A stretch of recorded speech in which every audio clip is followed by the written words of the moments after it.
The night was heavy with silence, and the cold wind moved through the empty market streets.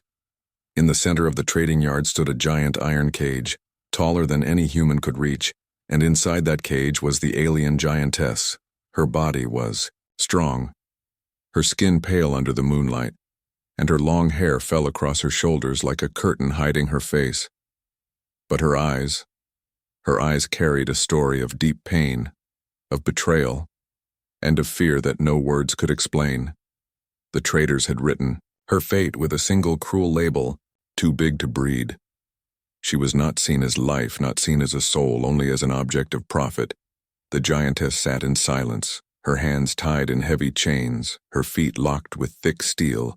Every breath she took was slow, as if even air was heavy inside her chest. Crowds gathered during the day to watch her. They pointed, whispered, and laughed. To them she was not a living being, but a monster, a mistake. Mothers pulled their children away, warning them not to get close. Fathers shook their heads, saying she was cursed and deserved her fate. The traders spoke in loud voices, selling their other goods, but their eyes always moved back to the cage. She will not breed. She will not obey, so tomorrow she will be slaughtered, one said. Another laughed. Her meat will be worth more than gold. Look at her size. She will feed many. The words were sharp, like knives, cutting deeper than the chains ever could. Inside the cage, the Giantess closed her eyes, trying not to hear, but every word pressed against her heart.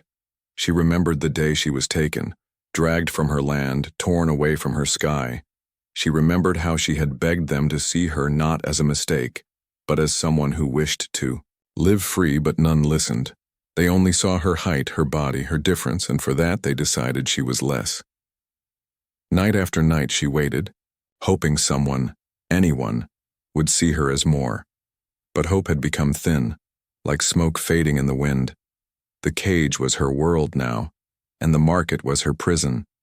She had no voice here, only chains, only silence, only the countdown to the day of slaughter. The moonlight touched her face, and for a moment her tears shone like silver. She did not cry loudly. She did not fight, for she knew no one cared to hear. Her silence was her only weapon, her last dignity, but even that was fading. Every hour felt like a knife turning slowly. Every look from the crowd reminded her she was already dead in their eyes. Yet something about her silence was louder than screams. Some of the crowd felt uneasy, though they laughed. They turned away quickly. They could not look too long into her eyes, because her eyes spoke the truth. Her eyes asked one question, simple and sharp. Why am I less? The children were the only ones who sometimes stopped, their small hands holding the iron bars. They stared at her, not with hate, but with innocent wonder. One child whispered, "She looks sad, not scary." But the mother pulled the child back, covering the child's eyes, saying, "Do not pity her, she is only meat." Those words echoed in the Giantess's mind. Only meat. How many times had she heard it now? 100? 1,000? Her spirit was strong once, her dreams large, her heart gentle. But the world reduced all of it into 2 words. Only meat. The traders locked the gates of the market and left for the night. The fire torches burned low, shadows dancing on the ground. The cage stood alone in the silence, and the Giantess lowered her head. She wondered if tomorrow would be her last sunrise. And then, for the first time in days, she moved. She gripped the iron bars with her chained hands, pressing her forehead against the cold metal. Her breath fogged the air, her eyes closed, and a single thought filled her mind. Even if no one sees me, even if they kill me, I will not forget who I am. Her body shook with quiet strength. Her heart beat heavy against her chest. Somewhere inside her, hope still lived, a small flame, refusing to die. And though she could not see the future, though the world had already written her ending, the Giantess whispered to herself, "This is not the end." Above her, the moon glowed brighter, as if listening. The wind carried her whisper across the empty market, and far away beyond the gates, footsteps approached, slow and steady. Stranger was coming, someone who would soon change everything, long before the cage, before the chains and the cruel whispers. The giantess lived in a land of wide valleys and silver skies. Her world was not filled with markets and torches, but with rivers that sang as they flowed, and forests that whispered in the wind. She was young then, her heart light, her laughter echoing across the hills. To her people she was strange, taller, larger, different, but to the children she was a friend, a gentle guardian. She would sit by the river's edge, her legs folded like mountains, while the children climbed her arms as if they were ladders. They laughed as she lifted them high into the air, their tiny hands reaching for the clouds. She loved their joy, loved their trust. For in their eyes she was not too big, not a mistake, but simply someone who cared. Her own smile grew wide every time a child called her name, every time a little voice said, "Play with us again." The giantess had dreams, too, dreams that lived in her chest like bright stars. She dreamed of building a place where no one felt small, where no one was judged for their shape or their strength. In her heart, she believed kindness was greater than power, and gentleness stronger than fear. But not all saw her that way. Not all believed. The elders of her world spoke in secret circles, their voices low, their faces heavy. "She is too big," they said, "too big to fit in, too big to follow the old ways." They worried about her size, about her difference as if it were a curse. To them she was not a dreamer, not a protector, only a problem that grew taller each day. The giantess tried to ignore their words, but silence cuts deeper than any blade. When she passed through the village, some looked away, some whispered, some laughed. She carried baskets heavier than 10 men, yet no one said thank you. She guarded the fields from wild beasts, yet no one said brave. Her only comfort was the open land, the quiet skies, the endless rivers. There she felt free. There she could breathe without judgment. At night she would lie on the grass, her eyes on the stars, whispering her secret hope. Maybe one day someone will see me as more. But the day of change came, not as hope, but as fire. Strange ships landed on the edge of her valley, their shadows long, their engines screaming. The traders came with chains of steel and voices. Of greed her people stepped back afraid, but the traders stepped forward, pointing at her. "She is the one," they said, their eyes wide with hunger. "She is rare. She is large. She is worth more than gold." Her people did not stop them, not even the elders who once called her a curse. Some turned away. Some lowered their heads. Some even whispered, "Better she goes. She does not belong here." The giantess screamed when they chained her hands, her voice shaking the ground. Not with hate, not with rage, but with pain. She begged her people, "Please, I am one of you. I am not a monster. I am not meat." But the only answer was silence. Silence heavier than chains. The traders dragged her through the forest, across rivers, past mountains. She fought, but her strength was not enough. Against their machines, they burned a mark into her skin, the mark of ownership. And with every mile she walked, her world faded behind her. For days she was carried in cages of iron.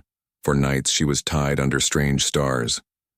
The traders laughed about her, counting their profit before it was made. They spoke of her size, as if it was a curse to her but a blessing to their pockets. "Too big to breed," they said, "but large enough to sell as meat."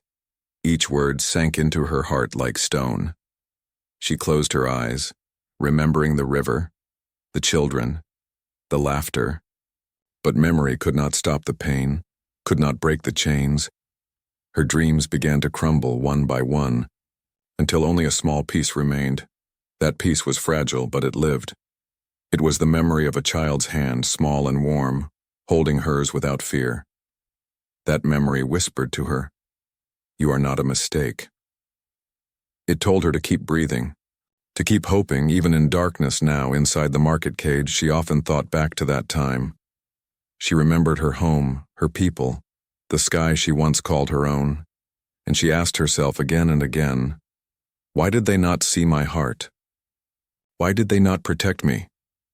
But no answer came, only silence. The past was her wound. but it was also her strength. Because deep inside, hidden under pain, was the same girl who once dreamed of kindness. And though the world had stripped her of freedom, of family, of dignity, it had not yet killed her last dream, and somewhere in the distance change was already moving toward her. A pair of human footsteps, closer with each breath. Unseen, unheard, but destined to meet her. Destined to remind her that she was more than a cage, more than a label, more than too big to breed. The morning sun rose, but its light brought no warmth to the giantess. The iron bars of her cage glowed orange in the early heat, but the cold inside her heart was far heavier than any winter. The market was alive again. Voices rising, coins clashing, animals crying, and yet above all sounds was the endless whisper about her fate. She sat in the shadows of her cage, her hands still chained, her eyes watching the dust move across the ground. The traders gathered in a circle not far from her, their robes stained with greed, their hands waving as they argued. "She is no use for breeding." One spat, his voice sharp. "She cannot give us new slaves, she cannot follow orders, she cannot obey." Another nodded quickly. "Her size makes her dangerous, but if we sell her as meat, her body will feed whole cities." The crowd murmured in agreement, their faces showing no pity, only hunger, only profit. The giantess heard every word, though she wished she could close her ears. Her chest rose and fell, each breath shaking like a leaf in a storm. She was not deaf, she was not numb, she was alive, and every cruel word cut her deeper. To them she was not a person, not a heart, not a soul, but a product, a child from the crowd whispered. "But she looks sad." His voice was soft, trembling, but his mother pulled him close. "Do not speak, do not look. She is not sad. She is nothing." The child's words faded like smoke, lost in the noise of the market. The giantess's eyes closed, and a tear slid down her cheek. Though she did not make a sound, one of the traders stepped forward carrying a long iron rod, the tip glowing red with fire. The crowd grew louder, curious, eager to see. The trader's mouth twisted into a cruel smile. "She must be marked before the slaughter, she must be branded so all will know her fate." The words spread like poison through the crowd, and many nodded, clapping their hands. The cage door opened with a groan of rusted metal, and 2 guards dragged chains tighter around her arms. Her body shook, but she did not resist. She had resisted before, and it had only brought more pain. The hot iron hissed in the air as it was lifted, the smell of burning metal filling the yard. Her eyes stared at the ground, her lips trembling. But no words came out, only silence. The iron pressed against her shoulder, and the hiss of fire against flesh filled the air. She did not scream, though her whole body shook. The pain was fire running through her veins, but still she kept her voice inside. Her silence was not weakness, it was defiance, her last way to fight. The crowd cheered, some clapped, some laughed, and a few looked away but said nothing. On her skin was now burned the mark of death, a symbol that told the world she was no longer alive in their eyes. The trader shouted, "Tomorrow she will be slaughtered. Tomorrow she will be sold. Remember this day." His words echoed, and the crowd roared back. The giantess fell against the bars of the cage, her breath heavy, her skin burned, her hope smaller than ever. She pressed her forehead against the cold iron, and for the first time in many days she whispered to herself, "Why? Why am I not allowed to live?" But no answer came, only the noise of laughter, only the smell of her own burning flesh. The sun moved higher, shadows shrinking, yet inside the cage, time felt endless. She remembered her valley, her rivers, the children who once climbed her arms. She remembered the stars she used to watch, whispering her dreams to the sky. Now all of it felt far away, like a story she had once heard but never lived. Still in the deepest part of her heart, a small voice spoke. It said, "You are not only a mark, you are not only meat, you are more." But the voice was faint, almost drowned by the cruelty of the world. The flame of hope flickered weakly, but it had not gone out. As the crowd dispersed, the traders counted their coins, already dreaming of the profit her body would bring. The guards locked the cage tighter, as if she could ever escape. The giantess sat in silence, the mark still burning on her skin. Her eyes opened slowly, and though they were filled with pain, they were also filled with something new. It was not only sorrow, not only fear, but the beginning of anger, a storm that grew quietly inside her chest, waiting for the right moment to rise. She whispered, again, but this time her words carried strength. "This is not my end." The market grew quiet as night returned, torches glowing faintly. The giantess closed her eyes, her body weak but her spirit holding on. Somewhere beyond the gates, a stranger walked closer, a human who had already heard of her fate. And though she did not know it yet, her story was about to change forever. The next morning began with restless energy, the market louder than ever. Merchants shouted prices, animals cried in cages, coins clattered on wooden tables, and smoke from the cooking fires filled the air. But above all noise, one cage stood out, the largest, the heaviest, and the most feared. Inside it sat the giantess, her skin scarred with the fresh mark of fire, her chains tighter than before, her eyes dim like fading stars. The traders shouted her name like a curse. Too big, to breed, marked for slaughter. Crowds gathered to stare, to laugh, to point, their eyes hungry, not with compassion but with greed. Some asked the price of her body. Some joked about how many meals she would make. She sat in silence, her back against the iron bars, her breath steady but heavy, her heart pounding like a drum of despair. And then, through the crowd, a new figure appeared. He was human, but not like the others. His clothes dusty from travel, his steps slow yet firm. He did not shout. He did not laugh. He did not look at the goods on the stalls. His eyes searched, not for profit, but for something else, something unseen. The moment his gaze fell upon the giantess, he stopped. For the first time in days, someone looked at her not with hunger, not with hatred, but with wonder. He saw the chains, the scars, the fire mark on her shoulder. But beyond all that, he saw her eyes, deep with sorrow, yet still holding a spark of life. The crowd noticed his stare and began to laugh. "Do you want her meat?" One trader mocked, "You will need a village to eat her." Another shouted, "She is no woman, she is a beast, a mistake, worthless except for slaughter." But the human did not laugh. He did not turn away. His face grew dark, his jaw clenched. He stepped closer to the cage, his boots kicking up dust. The giantess lifted her head slowly, her eyes meeting his. For a long moment there was silence, the noise of the market fading behind them. She studied him carefully, expecting another cruel word, another mocking laugh. But it never came. Instead, the human whispered, barely loud enough for her to hear, "You are not a beast." Her chest tightened, her eyes widened. She did not believe the sound of his voice. It was soft, steady, carrying no greed, no mockery, only truth. The traders rushed toward him, eager to push a deal. "Are you here to buy?" they asked with smiles sharp as knives. "She is strong, her body heavy. The meat alone will make you rich." They waved their hands, their voices full of lies, but the human kept his gaze on her, ignoring their words. He saw the tear marks. On her cheeks, the firebrand still red on her shoulder. He saw her chains biting into her skin, and something inside him stirred like fire. Not greed, not fear, but anger and pity woven together. The crowd grew louder, curious about him.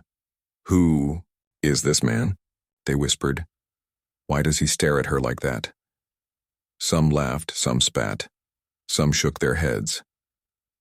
But the human did not care. His eyes stayed on the giantess. For the first time, the giantess felt something new.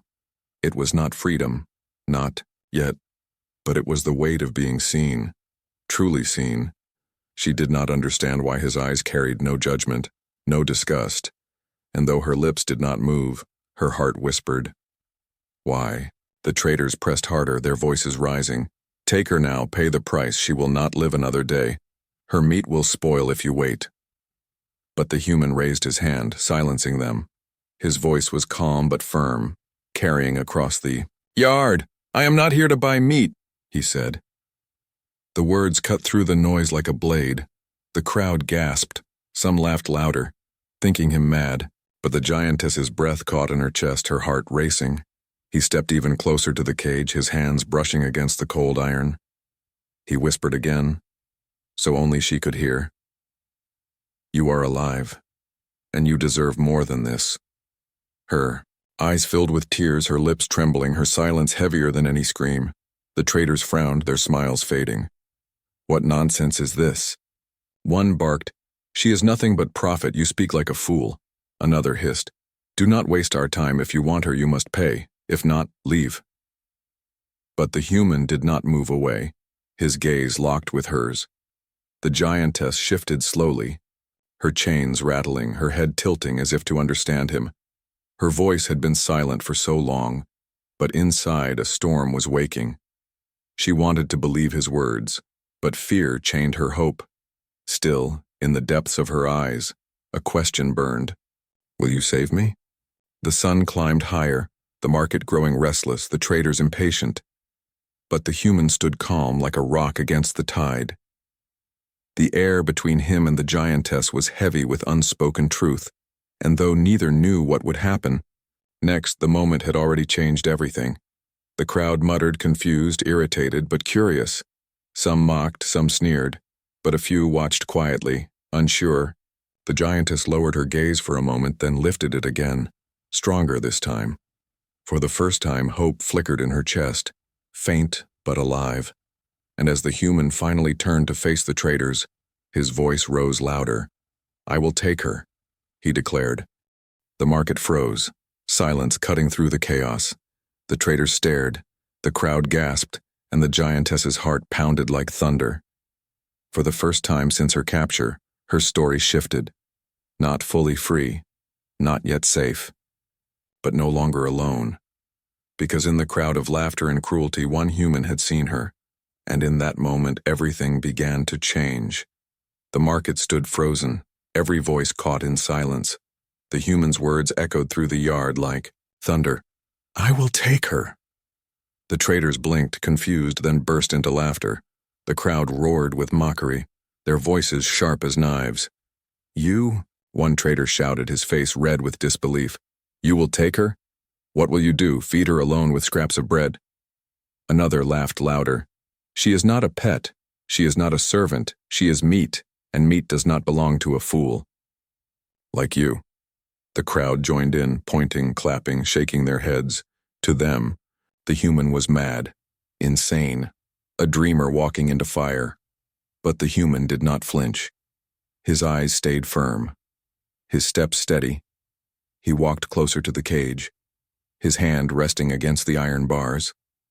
The giantess looked at him, her breath caught in, her chest, her heart pounding like drums of war. She could not speak, but her eyes asked the question, "Why me? Why now?" The trader leader stepped forward, his voice sharp. "Do not waste our time. If you truly want her, then pay the price. Pay with gold or blood." The human reached into his cloak and dropped a heavy pouch onto the table, the sound of coins ringing across the yard. The crowd gasped, the trader's eyes widened, greed flashing like fire in their gaze. But the leader narrowed his eyes, suspicion burning. "Why her?" he asked, his tone dripping with mistrust.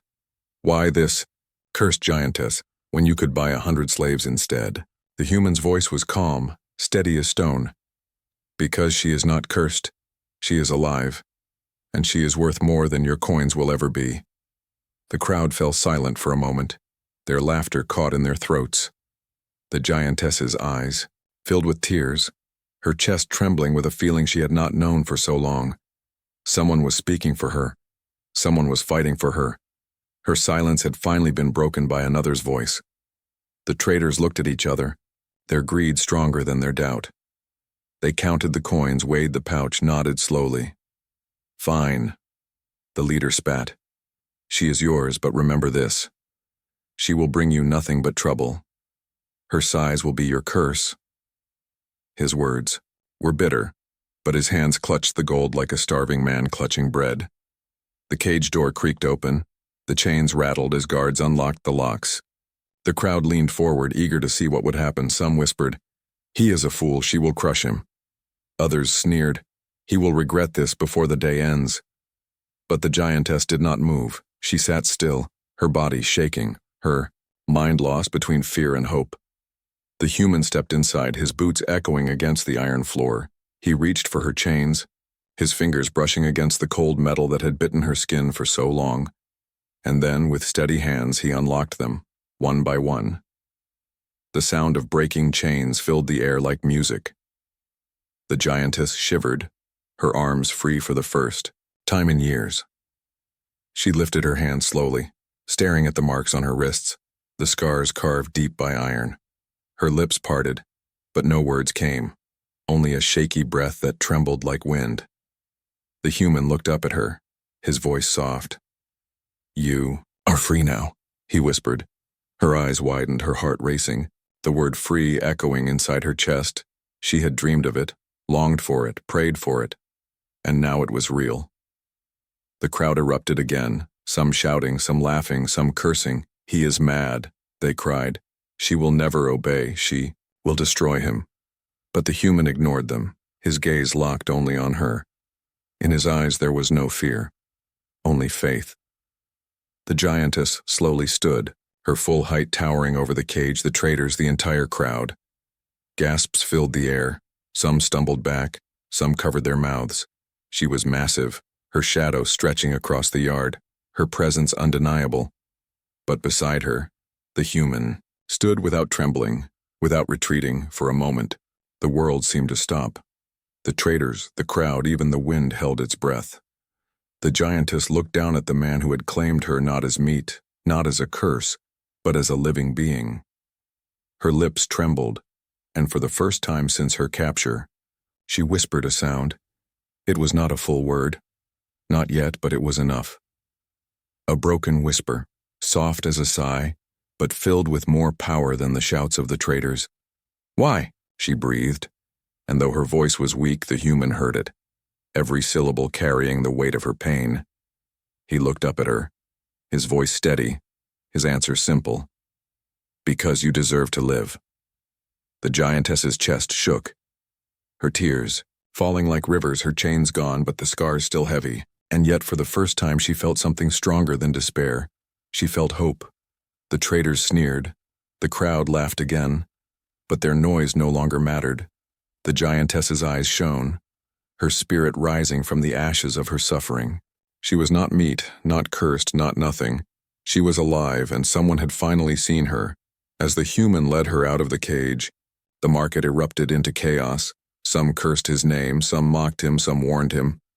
But he did not stop, his hand brushing against her wrist, guiding her forward, and the giantess followed, her steps heavy, her heart trembling, but her spirit awakening. The cage stood empty behind them, the mark of slaughter still burning on her skin. But now it was not a mark of death, it was a mark of survival. And as they walked away from the crowd, one truth filled her chest like fire. Her story was no longer ending. It was only beginning. The road away from the market was long and dusty, the noise of the crowd fading behind them. The human walked ahead with steady steps, his cloak brushing against the ground. His shoulders tense but unshaken. Beside him moved the giantess, her chains gone, yet their weight still heavy on her skin. Each step she took was slow, uncertain, as if the earth itself was testing her freedom. The air was open now, the sky wide. Above her, no cage, no bars, no cruel laughter. But freedom felt strange. It felt fragile, like a dream she could wake from at any moment. Her eyes darted to the trees, the hills, the birds flying high, and every sight made her chest ache. For so long she had seen only iron walls, and now the world seemed too wide, too bright. The human looked back at her, his eyes calm, his voice gentle. "You are safe now," he said. "No one here will harm you." The giantess lowered her gaze, her lips trembling, her voice caught behind silence. She wanted to believe him, but her heart still carried the weight of betrayal. They stopped by a river at sunset, the water glowing gold beneath the fading light. The human knelt, filling a cup with water, then lifted it toward her. She stared at it, uncertain, her hands shaking as she reached forward. When her fingers brushed the cup, she pulled back quickly, afraid it was another trick. But the human did not laugh, did not force her. He simply placed the cup on a stone and stepped back. His patience was quiet, steady, like the river itself. Slowly, the giantess picked up the cup, lifting it to her lips, the cool water touching her throat. Her eyes closed, tears slipping down her cheeks as the simple act reminded her she was still alive. The human watched in silence, his heart heavy. He knew, the pain in her eyes, the fear in her trembling hands. He did not speak more than needed, for he understood that words alone could not heal chains. It would take time, trust, and patience. That night they made a small fire in the forest.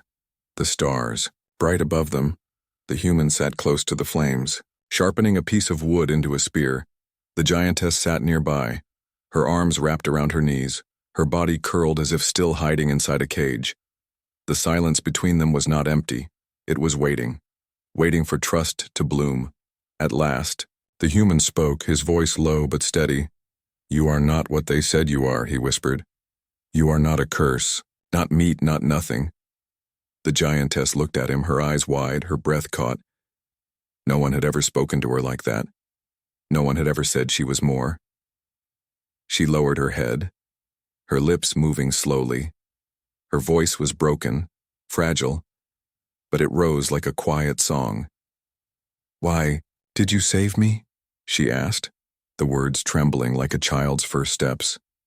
The human looked into the fire, his face shadowed by the light. "Because no one else would," he answered. "And because I could not watch them kill someone who deserves to live." The giantess stared at him, her heart pounding, her hands tightening around her knees. His words settled deep inside her, heavy but warm. For the first time in her life, someone had chosen her, not because of her size, not for profit, but because of who she was. The fire cracked. The night grew colder, and slowly she stretched out her hand toward the flames. Her fingers shook, but the warmth touched her skin, soft and gentle.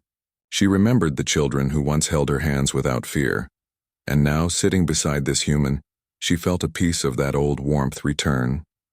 Days passed as they traveled together, through forests, over hills, across rivers. The giantess grew stronger, her steps steadier, her silence softer. She began to gather wood for the fire, to carry water from the streams. The human never ordered her, never treated her as less. He simply shared the road. One morning she noticed a wolf creeping near their camp, its eyes glowing, its teeth sharp. Her body tensed, ready to defend herself, but then she saw the human standing between her and the beast.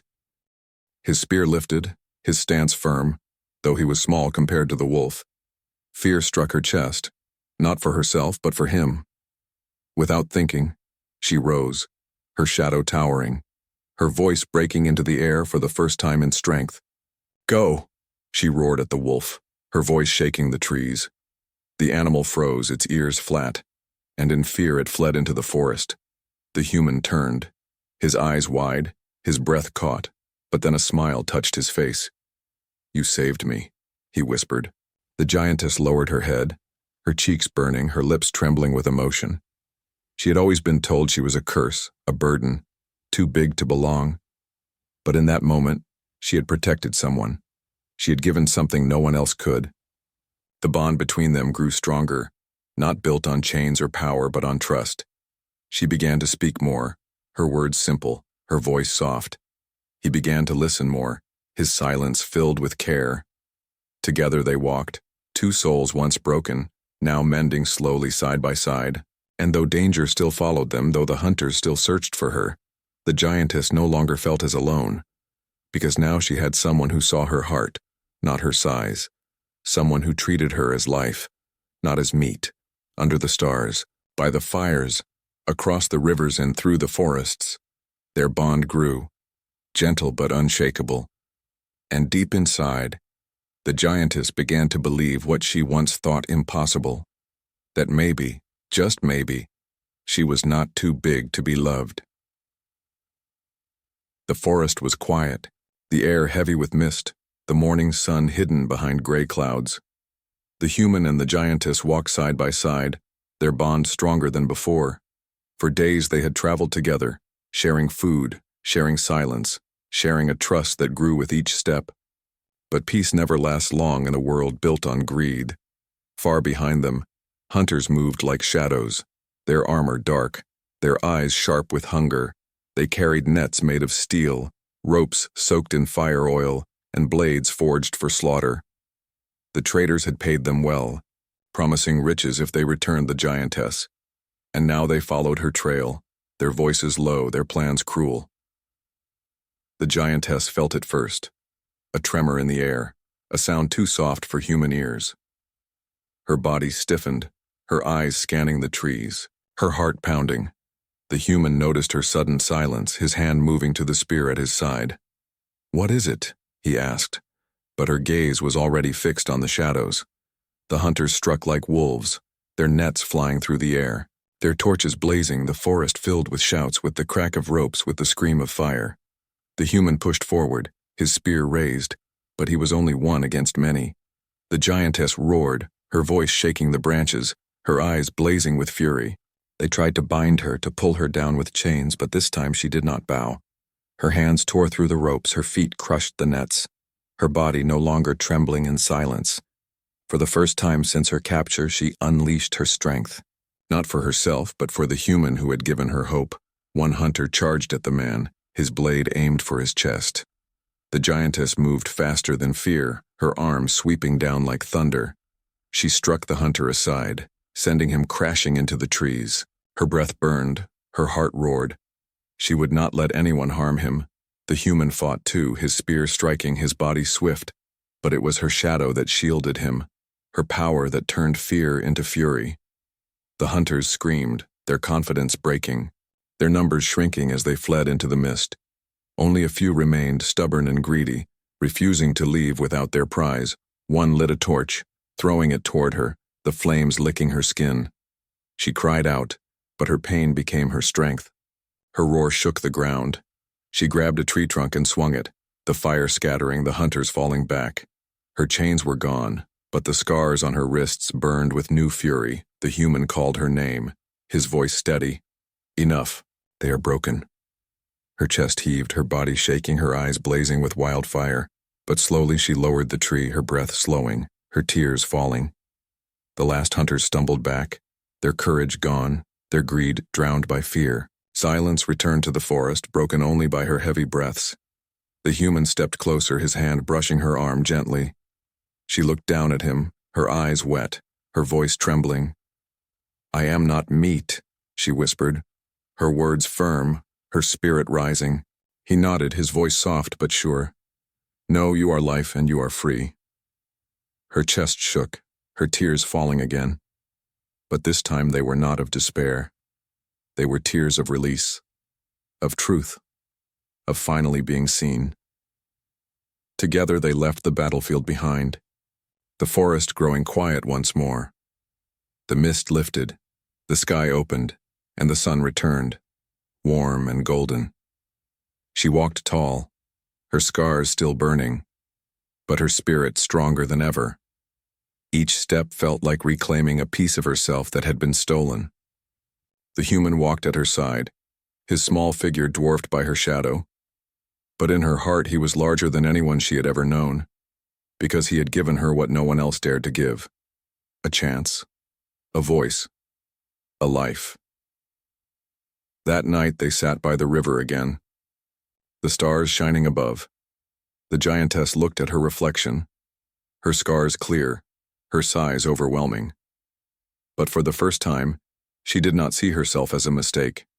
She saw strength, she saw survival, she saw a being worthy of love. The human sat beside her, quiet, watching the water. At last she spoke, her voice calm but steady. "Thank you," she whispered, "for seeing me." And the human smiled, his answer simple. "I did not just see you," he said. "I believed in you." Her heart swelled, her chest warm, the night air soft against her skin. And as the river flowed and the stars glowed, she knew her story was no longer tragedy. It was the beginning of something new, because she was never too big to love, never too strange to belong. She was not marked for slaughter, not cursed, not nothing. She was alive, free, and finally she was herself.